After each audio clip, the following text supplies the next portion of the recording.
Good afternoon and welcome to the first full week of August. From the KUOW newsroom, this is Seattle Now. I'm Paige Browning with the roundup of today's top stories. It's Monday, August 4th. A 12-year-old girl from Gaza is in Seattle today where doctors will treat her for malnutrition and injuries. Here was the crowd welcoming young Seba to SeaTac Airport last night. But it didn't specify any.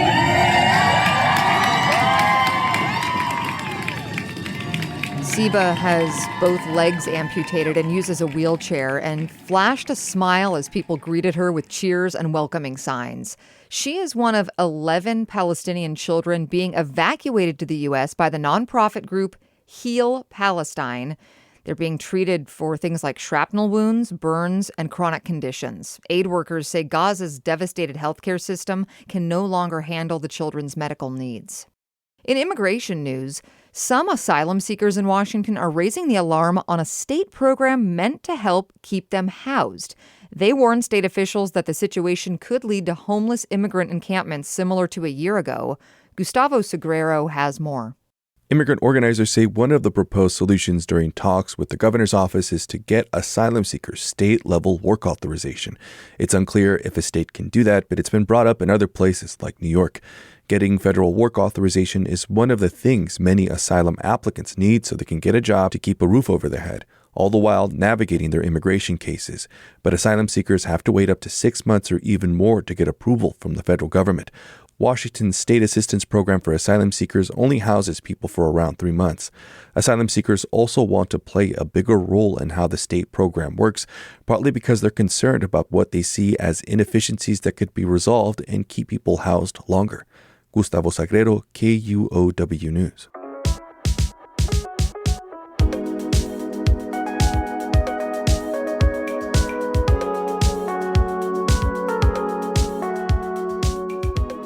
If that ballot is still staring at you, it's time to fill it out. Washington voters have until tomorrow at 8 p.m. to cast ballots in the primary election. Turnout? It's not looking good yet. Scott Greenstone has an update. King County election officials expect 35% of voters to participate in Tuesday's primary.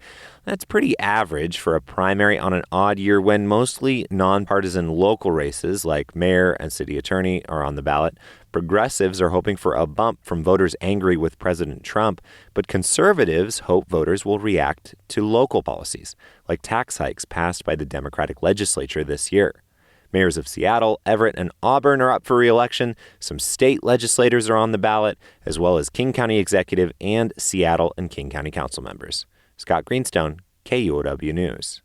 It's a tense week for elections, but even more severe on the public safety front.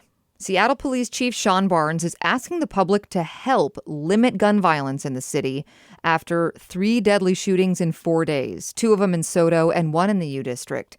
The first happened around 4 a.m. near First Avenue and South Dakota Street Sunday, where a man and a juvenile were both shot and the man died. Then a couple hours later, a man was found dead with gunshot wounds near 4th Avenue and South Massachusetts Street. No word on what provoked either shooting. And last Thursday, a young man was killed at an event outside a church in Seattle's U District.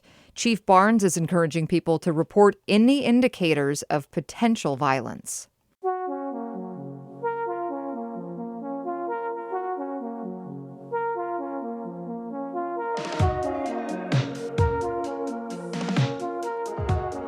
Researchers say they have solved a deadly mystery that stumped scientists for more than a decade.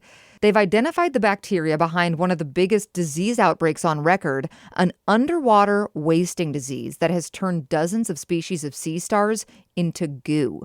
Alyssa Gaiman is a biologist with the Hackeye Institute in British Columbia. There are a bunch of things we can do now that we know what causes this disease that might actually change the tide and make it so these animals can survive. Researchers are now trying to develop probiotics to help sea stars fend off the bacteria. The bacterial outbreak has killed billions of sea stars. That's allowed sea urchins to proliferate and mow down kelp forests off the West Coast. Gaiman says limited funding and limited understanding of sea star biology made the research painfully slow. Other ocean researchers hailed the finding and called it exciting. The skies are a bit hazier over the Puget Sound region today. Wildfire smoke is wafting in from the Bear Gulch fire in the Olympics.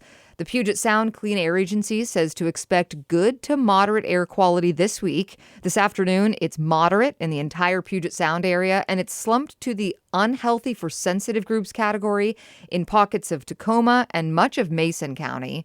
A chance of rain Wednesday could help clear the air.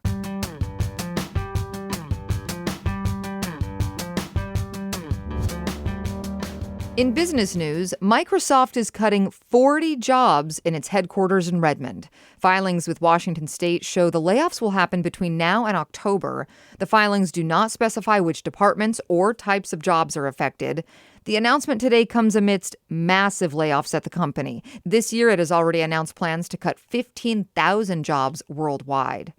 Speaking of our big tech neighbor, how safe is your job from AI? Machine operators, manual laborers, and builders can breathe a sigh of relief. A new study from Microsoft says these types of jobs are the least susceptible to impacts from generative AI. The study measured susceptibility in terms of how much artificial intelligence is capable of overlapping with the functions of a job. Jobs requiring writing and customer service were some of the most high risk. The study notes that with new technology, new jobs and work responsibilities will likely emerge. We'll end today with something we can still do with almost no technology: bird watching.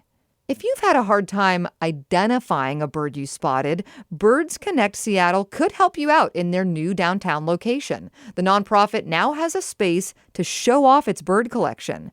More from KNKX reporter Freddie Manarez. Executive Director Claire Catania is touring the new headquarters. Well, what we have here in our museum space, drum roll, we have our bird skin collection.